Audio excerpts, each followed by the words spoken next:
A recent poll found that 54% of African Americans believe the Democratic Party isn't paying enough attention to their needs. It's an issue leading a growing number to rethink their choices at the ballot box. For decades, African Americans have been a key voting bloc for Democrats. In 2016, 89% of black voters supported Hillary Clinton over Donald Trump. Now, a movement called Blexit, which means the exit of black Americans from the Democrat Party, is encouraging African Americans to abandon the status quo.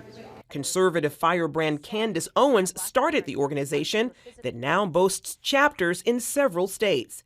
Black Americans are waking up. They're realizing that they've been sleeping at the wheel. And really what I'm saying is just to embrace your futures. You can be in the driving seat of your future.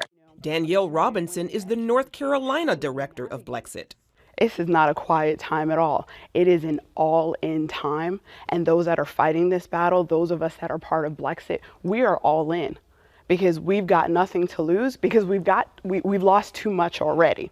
Robinson, a devout Christian, recently became a Republican. She says she's proud of specific inroads President Trump has made into the black community.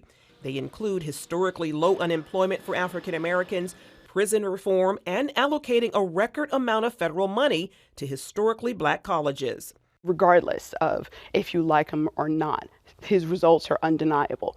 I never expected to have a president deliver in such a way. Some liberals agree.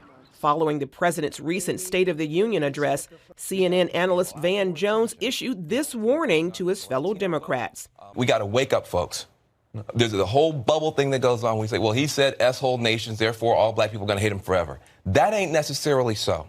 And I think what you're going to see him do is say, you may not like my rhetoric, but look at my results, look at my record to black people. And if he narrowcasts that, it's going to be effective. Paris Denard of Black Voices for Trump says it's time for African Americans to compare the president's results to the lack of progress in big cities run by Democrats. When you look at the impact on the ground, Baltimore and Detroit, Atlanta, there is high crime, there's a lot of problems that are there, but there's an opportunity that's growing because of President Trump.